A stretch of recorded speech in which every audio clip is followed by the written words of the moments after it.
All right, good morning, everybody. That's going to be a real tough act to follow. I don't know how to joke like those guys did, but let me tell you something. We are in good hands right now at the federal government. I love how Gabe was talking about breaking down the silos, because that's something that we really need to do to get different agencies on the governance side to work together. But this panel is going to do a deep dive into sustainability and how sustainable transportation really is. Sustainability is a concept that people talk about very loosely, but when you actually get into the weeds, which we are today, with a really unique and different perspective that each of us bring to the table, we want to have a nice discussion and involve all of you in it as well. So my name is Matt Doss. I am the former longest-serving taxi and limousine commissioner for New York City. And if you want, I can show you the scars on my back from all the crazy stuff I had to deal with. For the last 12 years, I have 3 hats. Number one, I am an academic now. I am the Transportation Technology Chair at the City University of New York at City College in Harlem. We have a transportation center. We just got awarded a UTC grant of $15 million to do equity research. We're rocking and rolling in the New York, New Jersey, and Puerto Rico area. That's our region, and I've been teaching, most importantly, sustainable transportation to graduate engineering students as a lawyer, which is an odd mix, for 10 years. So I've read every textbook, I've taught every class you could imagine, I've studied everything, so I bring to the table, that type of expertise. The former government experience, I'm a transportation lawyer. I have a transportation law and consulting practice at Wendell's Marks. My partner is the chairman of Amtrak. We have a very interesting mix of things going on. But last but not least, I'm the president of the IATR, the International Association of Transportation Regulators. That's the taxi and the TNC, Uber and Lyft commissioners from all over the world. So we have conferences, and we actually are very involved with the sustainability issue. We have congestion mitigation principles, which you can go to our website, iatr.global, and check them out. It includes like policymakers' guidelines to solving the sustainability problem, which we feel is there's no one solution for it. Congestion pricing ain't going to solve it. It's like the prior 2 speakers mentioned, there's a lot of different things we need to do. Incentives, EVs, policies, pricing, all of these things work together. And, this panel here that you have today, which I'm going to introduce briefly, and then we're going to say a few words and then dive in, brings a lot of different perspectives, to the table. We have startup representatives from the EV industry, government administratives, private sector folks, and you have me. So to my immediate left is Tiya Gordon. Tiya is the co-founder and the COO of itselectric. For those of you who went to weddings in the 90s. Remember that song, It's Electric, with the electric slide? But I'm actually more of a heavy metal guy, so I like the Metallica version of It's Electric. But Tiya is, has a very interesting, award-winning EV charging platform that she's going to talk about. And to her left is Susana Morales Pinelas from Bogotá. And Bogotá, going back to the days of, we tend to think that we had all the good ideas in the U.S. We don't. Latin America, Curitiba, Bogotá, these are the folks that started sustainable transportation, and we copied you.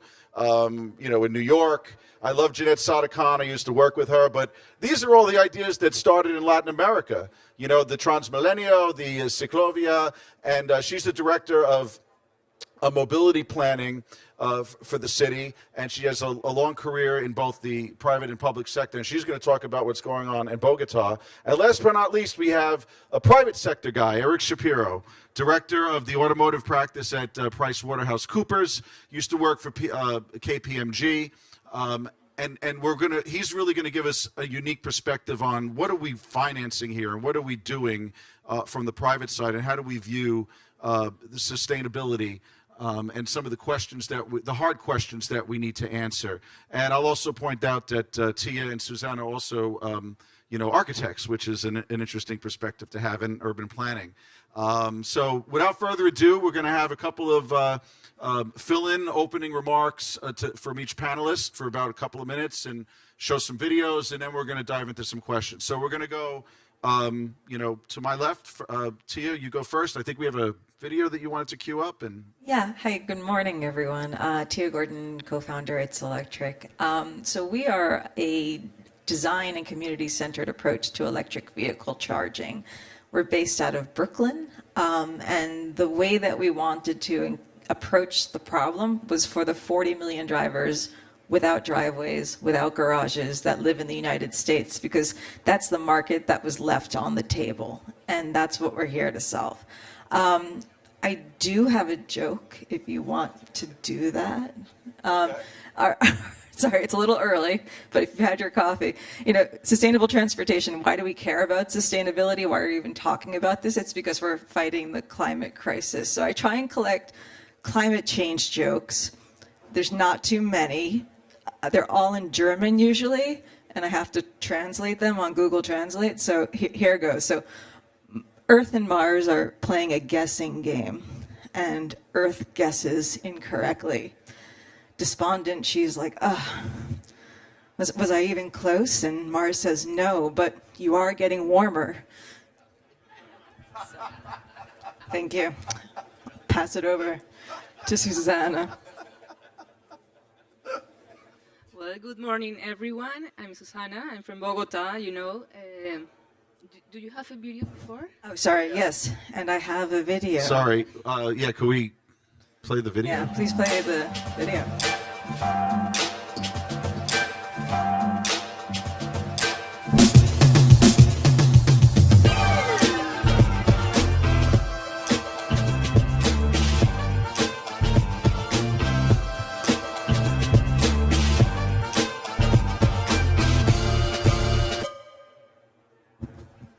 Now over to Susana. Hello again. I'm Susana. I'm from Bogotá, a city very big in Latin America. It's the capital of Colombia. And as Matthew said, we're working very hard in order to achieve sustainable transportation, but not just sustainable transportation, but to think about how we construct the city, not just thinking about mobility, but thinking about urban planning, because they're brothers. So I would love to share with you a video from Bogotá.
There's no one thing that I think about that's the most impressive of Bogota? I think it's the accumulation of progress over 10 years. You now have 650 kilometers of bike lanes. You have 880,000 Bogotanos riding their bikes every day. That's extraordinary. You never see that even in a place like Copenhagen, which is the bike capital of the world. So you've made so many changes over time. And now, here in Barrios Vitales, reclaiming more of that public space for people. Only 20% of the people drive, but they should not have 90% of the space. To see this mayor build on the legacy of previous mayors, to bring the streets back to the people, to put them people first, I think is so inspiring.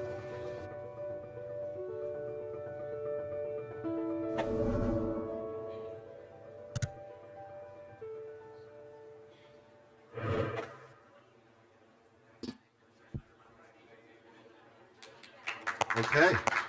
Well, I had not seen that video, but there's the proof that Jeanette Sadakhan copied Bogota's dynamic streetscape, going back to the days of Enrique Peñalosa, who was really a trailblazer. So, Eric, what can you tell us about yourself and what you've been involved in from a global standpoint as well?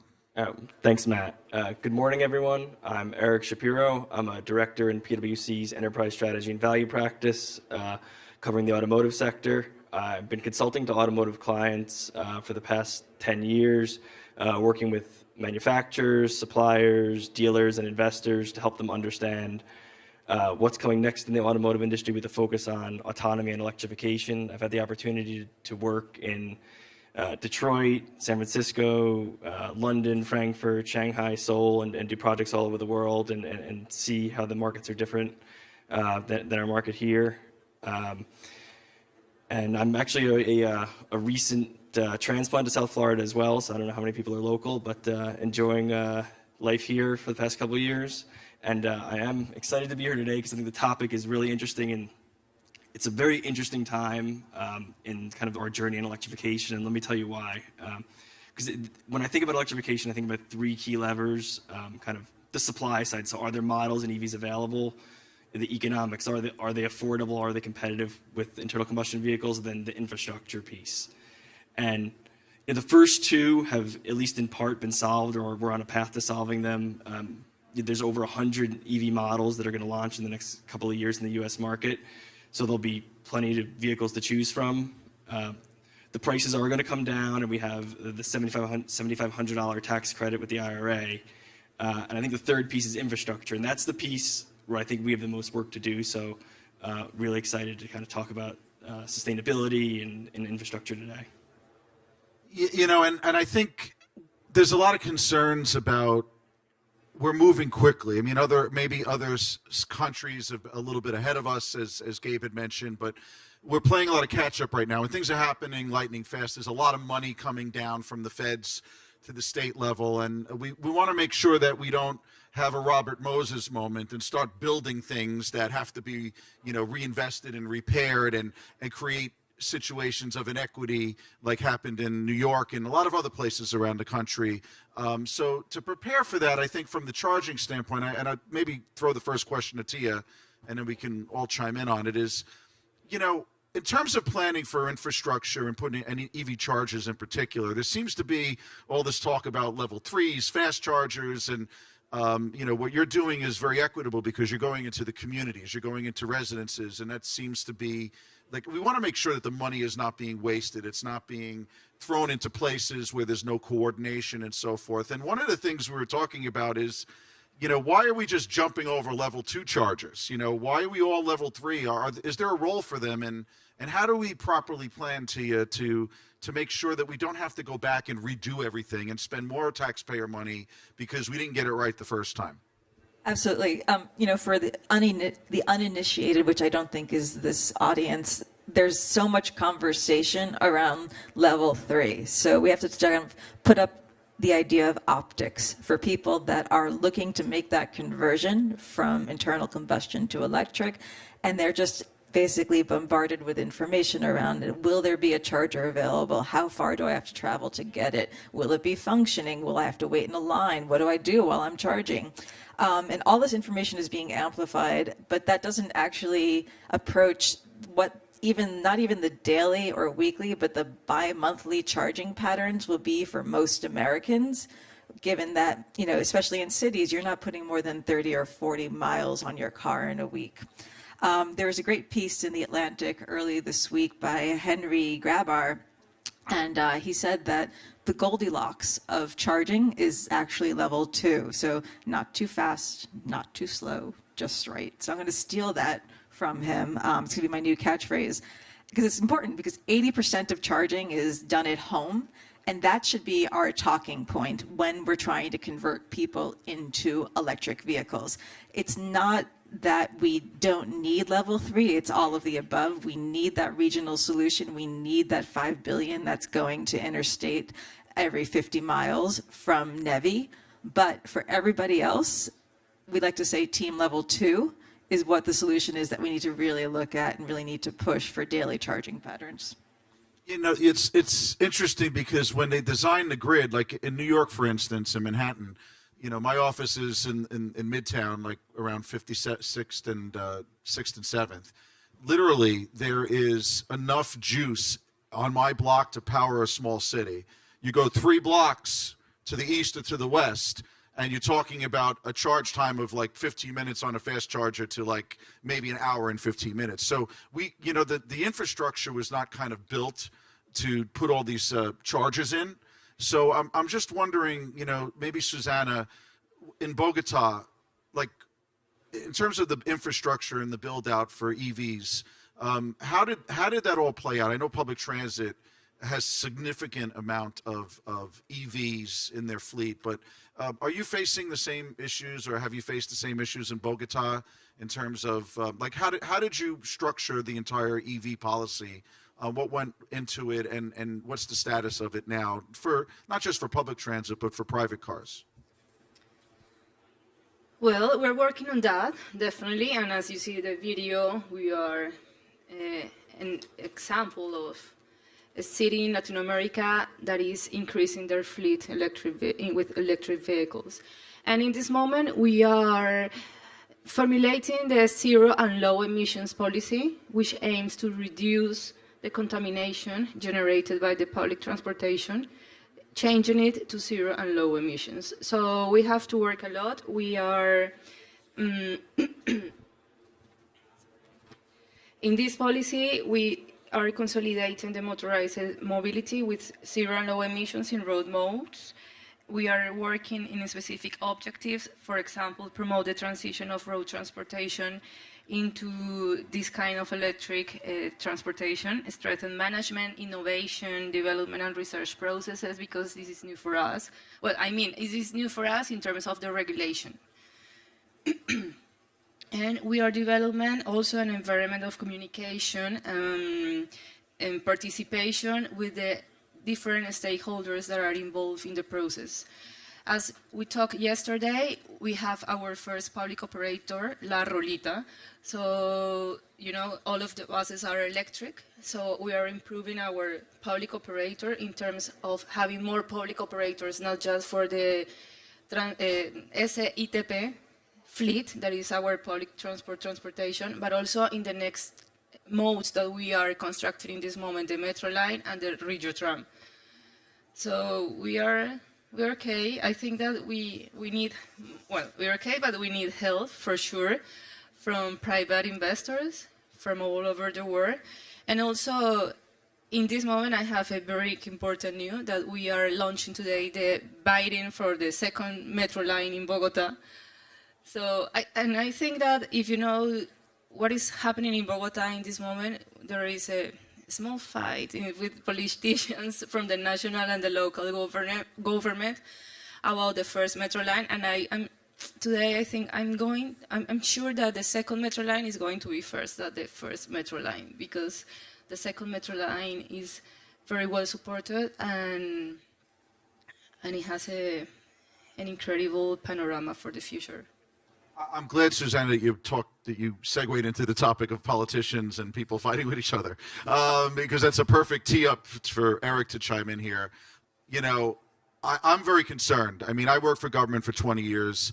It's a minor miracle to get two agencies to do something together, as we saw in the prior panel, you know, but having 3, 4, 5 of them coordinate things, the problem with the U.S., and I think it's a worldwide problem, but like Singapore and London may be a little bit ahead of us on this. You know, we don't have one person in charge of things. I mean, you saw that they created the joint office. I think part of the problem that we have is all this money's coming for EV charging, for sustainability, for building out infrastructure, to try to stem the global crisis that we're facing. Yet we have fiefdoms, siloed responsibility. You know, in New York, for instance, we have the MTA. It doesn't necessarily talk to the DOT or to the, you know, the state, you know, the way things are structured in the U.S. with state and local governments and then county governments, it's really complicated, and you really have to get everybody in a room to plan things. I'm very concerned that, and I'm curious to see what the private sector feels about this, because, you know, we talked in the prior panel a little bit about, you know,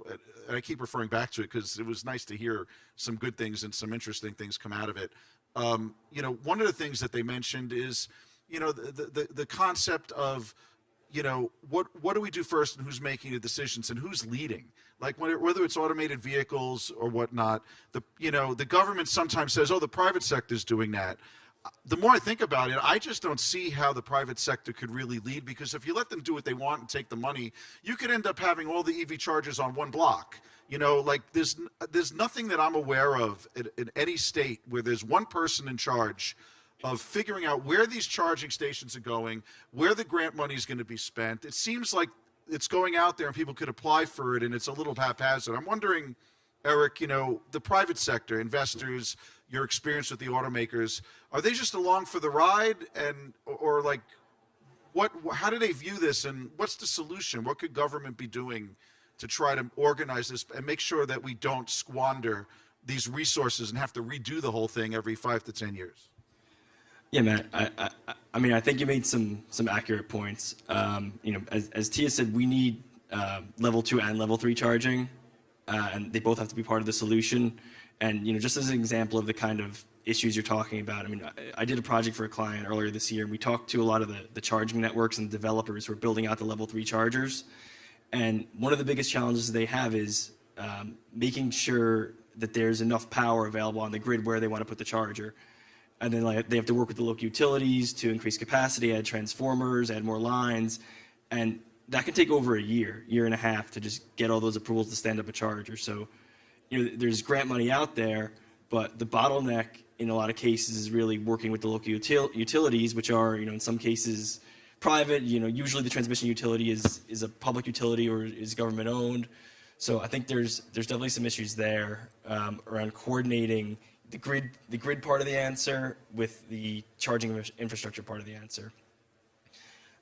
You know, you see other examples with autonomy. I think cities like Miami are fairly open to solutions for autonomy, but I do think there's, you see conflict in other government agencies in terms of how they think about it and kind of what the agenda is, and, you know, how they look at the intersection of autonomy and electrification as well. Yeah, I was talking to John about this the other night. You know, it seems like innovation is based upon a person as opposed to a structure. You know, we had Salida in LA, and now we have Connie, and, you know, some of the people have done, like Jeanette, like, you know, a lot of it's based upon who was in charge and what their leadership qualities are and how they force the envelope. And then there's everybody else, and the system is kind of not set up for that. And, you know, and also we have in the U.S. a lot of different challenges that we're different from Europe. We're different from other parts of the country. We have other parts of the world. We have a car culture. And, you know, one of the things that I spend a lot of time with my students on, the first exercise we give in my sustainability course for transportation is, I said, find me a song from the 50s, 60s, or 70s that is negative about cars. Okay, there's a couple of them out there, but it's hard to find. And they all go scrambling for extra credit to try to find them. But you think about the songs. I'm a musician, so this is what I do. Mustang Sally. I mean, you know, everything is glamorized. It's sexy, you know. And look, I love like the sustainability advocates and also the, you know, in the academic institutions and in government, there seems to be a push to think that everyone can get on a scooter or a bike. And I'm facing an uphill battle because I'm a car guy and I love cars and I think they're great. And I challenge people, and I don't throw anything at me. I challenge my students all the time to say, you know, isn't it an ecosystem and isn't it part of the solution? I mean, someone in a wheelchair is not going to get on a bike. All right. You know, people are not going to take bikes in the snow. Okay. There needs to be cars and they need to be clean. And now we're finally there, because when I started on this movement, you know, we were the first in New York City to mandate taxi cabs be hybrid electric. This is in the 2000s. Mayor Bloomberg and I did that. We got sued by the taxi industry. We lost because the environmental, the EPCA and the Clean Air Act say that cities are not and states are not allowed to regulate emissions. The feds have to do that, right? With the exception of California. In New York, we tried to simply get cleaner cabs on the road. We were sued. It went all the way up to the U.S. Supreme Court, and we lost because the federal government preempts states and cities from doing this. So our system is kind of broken in a lot of ways. And you know, on the car culture thing, you know, I'm wondering whether we really need to break that. Like, I think the biggest problem that we're facing is that a lot of the policymakers in government are not looking at the system holistically, that it's an ecosystem and all these modes need to work together. You know, there's a bias in favor of public transit against taxis and TNCs. If you go to a lot of conferences that promote some of these things like we're doing in Bogotá, like the NACTO conferences, there's a push and a bias towards bikes and mopeds. Is the answer somewhere in between? You know, we need to kind of, you know, I'd love to just hear your thoughts about how we deal with the car culture issue in America. And I'd love to know if in Bogotá we ever even had that, you know, and how we overcame it, because we're talking about years and years of ads in Super Bowls, of music, of theater, of people glamorizing something which is not necessarily evil, but it causes a lot of problems. But when it's green, what's the problem? You know, if it's no emissions, what's the issue? I don't know. Anybody want to take this one? How did you tackle car culture? Sure. So, I mean, I think it's an interesting topic, Matt. So, and if you look globally, there's a very strong correlation between GDP per capita and the number of cars per capita. And in simple terms, what that means is when people get more money, they want cars. I mean, even in countries with very strong mass transit systems, once you get outside the cities, you know, people still do own cars, even if they use mass transit, you know, for their commute into the city. So I don't think you're going to fully eliminate cars. I think these other modes, you know, bikes, you know, scooters, mopeds, I think they're great for reducing congestion and reducing pollution. But cars and vehicles like that, I think, are part of the answer. And I think also we have to break that dichotomy between car and mass transit. And I kind of think of the ride sharing, you know, when we think about shuttles like Go Connect, I think of that as kind of the you know, a type of transportation that breaks boundaries. And you can get a lot of the benefits of public transportation, because if you can pack 4, 5, 6, 7, 8, 9 people in a van, you're on a kind of per passenger mile basis, you're going to be pretty close to mass transit in terms of greenhouse gas emissions, and you're reducing congestion. And when you look at the U.S. cities, in general, the density is not that high compared to European or the mega cities in Europe or Asia. We usually have like a dense kind of downtown, which is usually mostly commercial, and followed by, you know, more sprawling medium density fading out into suburban density kind of construct of the cities. And it's tough to do conventional mass transit with that level of density. So I think kind of need to think across and think about solutions that achieve the goals you want to achieve, but maybe a little bit differently than the conventional mass transit approach. Tiya? For extra credit, Matt, I'm going to go with brand new pair of roller skates. I haven't heard that one. All right, thank Is you. that a 60s song or 70s. 70s? Okay, it's with okay. You get an A+. I mean, from our topic of the panel, how sustainable is sustainable transportation, and how do we ensure that evolving technologies do not require constantly evolving changes to infrastructure, and to Eric's point earlier, that installation requires coordination with the utility. It's held that infrastructure upgrades are required for the scaling of sustainable solutions. I was on a call Monday with a small city on the West Coast, and they received a quote from the utility just for the trenching for a single level 2 charger was $35,000, right? So how are they going to be able to install numbers of level 2 chargers in their community if that's the pricing that they're getting for these infrastructure upgrades? So I really hate to quote Donald Rumsfeld, but I'm going to do it. And I'm going to say, what's the army we have, right? What do we have that's already accessible, that's already available, that we can use to create solutions? So my perspective is that instead of building hardware that requires inter-utility connection and connection to subgrade utility lines in the street, let's develop hardware that's basically an appliance grade hardware that's a public piece of infrastructure. So how do we build for, again, the army we have, the power that we have? I like to say that, the issue in cities for charging, and it's like, Matt said, we're not trying to put more cars on the road, because that's what we don't want. That's what Bogotá does not have. We don't want more cars on the road. We want to take the transportation we have, whether it be private or rideshare or TLC, and we want to make that clean. But the issue in cities is that density of buildings precludes the ability to have access to a driveway or a garage or a lot where all of these vehicles can be charged. But the beauty of cities is that same building density that becomes the barrier, for me, is the solution, because every building can power a level 2 charger. And so when we just use the building's power instead of connecting to the utility, we can have networks of hundreds of chargers, of thousands of chargers, without having to do those inter-utility connections. So again, it's about innovation around infrastructure rather than just saying, oh, there's a barrier and now we have to wait 10 years when, again, we have the 2035 deadline here in the US. Norway has the 2025 deadline because Norway is on it. The UN deadline is 2025. Norway is also getting extra credit, and the United States is kind of catching up. Well, I'm actually glad you brought that up, Tia, because, you add utilities to the mix, and I think, Eric, you touched on this a little bit too. Utilities complicate the governance problem even more.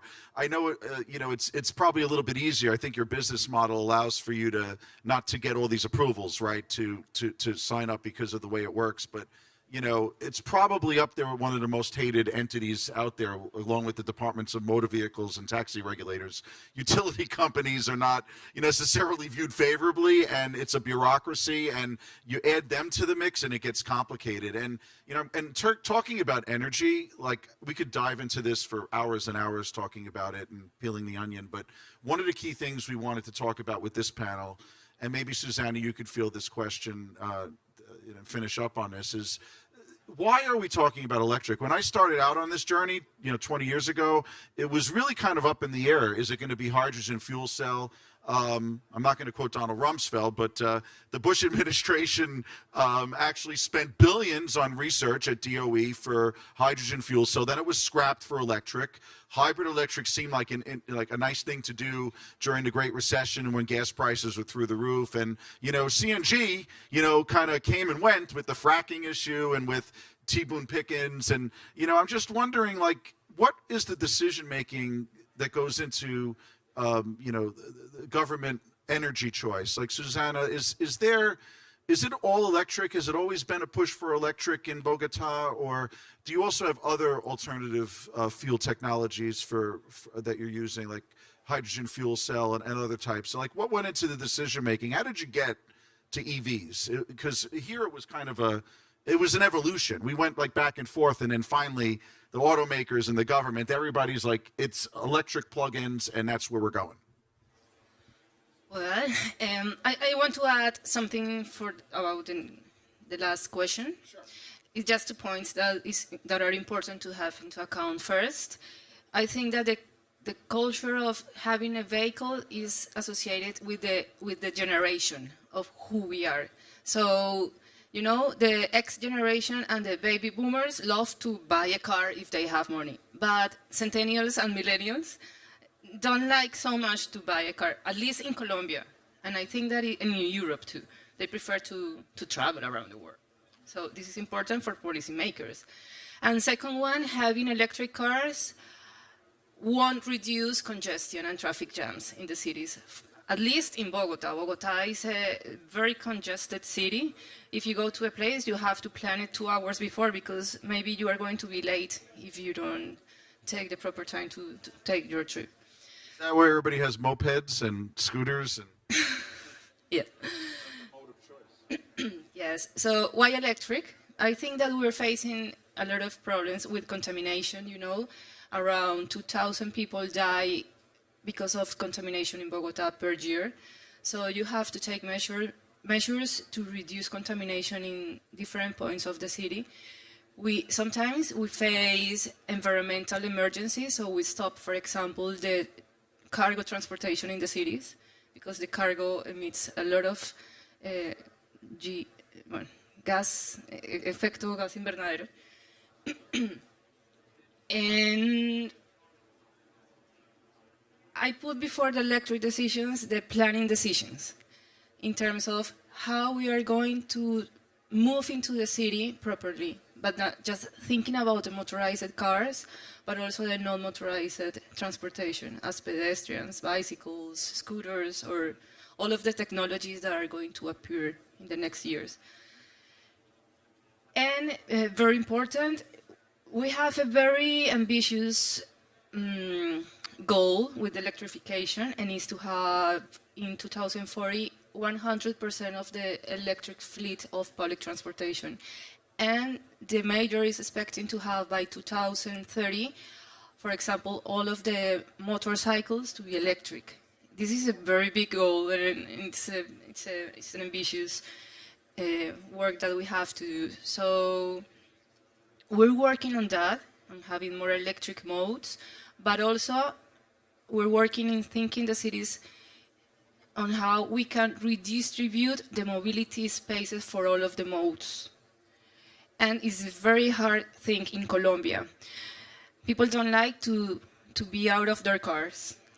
People love to be in their cars. But also the people that love to be in the cars are just 20% of the people of Bogotá. So we have to work in equity, we have to work in sustainable decisions. We have to work linking the political and the technical decisions to have better cities. yeah, and it's a difficult task trying to manage all that and carrot and sticking the whole thing. I mean, do you lead people down a road where they may not want to go, or do you accommodate what they want to do? I think that's the big policy question too for planning streets and cities. And do we make it difficult, you know, to want to bring a car into the city, or you know, or do we let people find other ways to get around?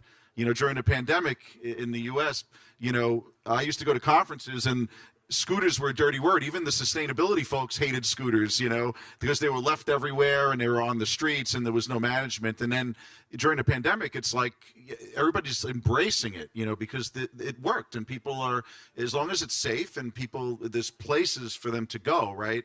You know, that's really where the urban planning comes in. But going, you know, to finish up, Eric, maybe, you know, what are the automakers' mindset? Are they kind of like, are they at a point now where it's like, okay, it's all electric and that's it, right? It's over, game over.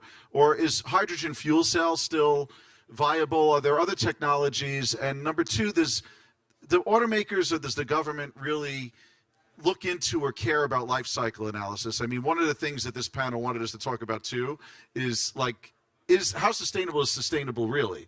You know, what goes into making an electric car? You know, what goes, like the whole process of manufacturing things which are sustainable, is that creating more pollution for the environment? And I just don't have any confidence that anyone really does that analysis anywhere.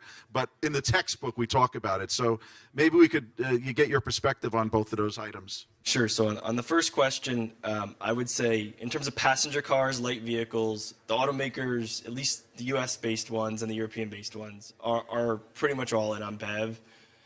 There's questions around the timing and you know, how fast or slow the transition is.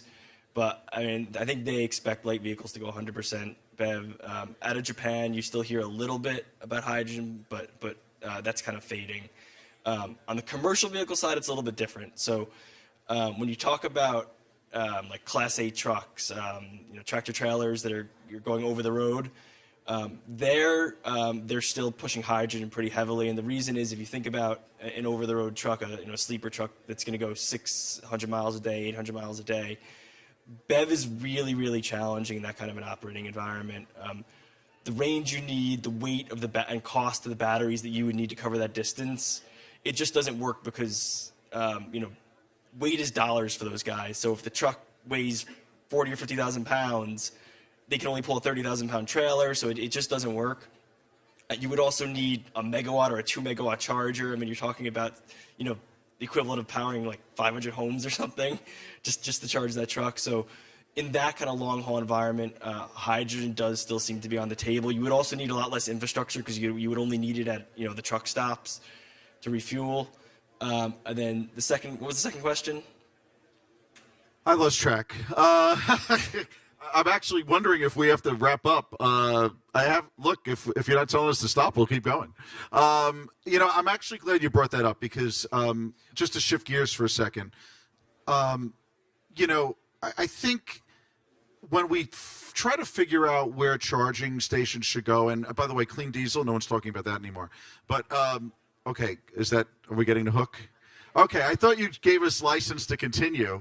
Okay. All right. So we'll wrap it up. The one thought I want to leave you with is, this stuff is not happening by itself. And, my feeling is, after listening to everybody, there needs to be better planning and organization. And we need to really plan this out properly and not put the cart before the horse. We're pushing incentives and EVs to get them out there, but they don't have necessarily the range or the charging infrastructure, and we have to really think about who's the industries that are involved and how they're using them. We have to kind of look at the end user. Like in my industry, with the taxis, a lot of things never really worked, including compressed natural gas. Because they need to be on the road running these vehicles 24/7. So like itselectric is actually in the neighborhoods. And a lot of people don't know this, but the industry, they take their cars, whether they're Ubers or they're taxis, and they park them at home at night, right? So it's like level 2 on their street makes a lot of sense, or in their development. So we kind of really need to look at like where we're going to put these things, because if you just let the private sector do what they want to do, and Revel is a great company and they're building out infrastructure in New York, but they're putting it where they want to put it, right? But the government needs to work with those players and get them to the table and figure out where we're putting these stations for purposes of trucking, freight, and for-hire ground transportation. I think the public sector is able to figure it out better because they control a lot of the infrastructure with the buses and so forth. But in the private sector, where are these cars going, who's using them, where they're going to charge them?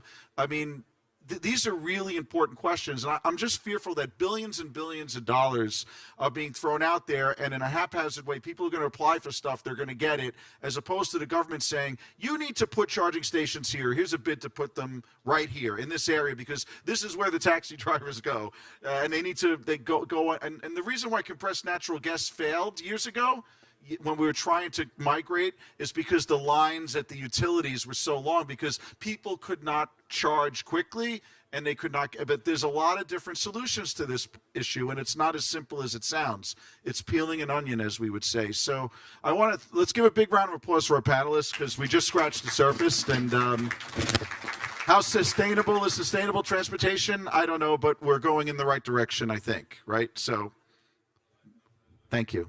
Thank you.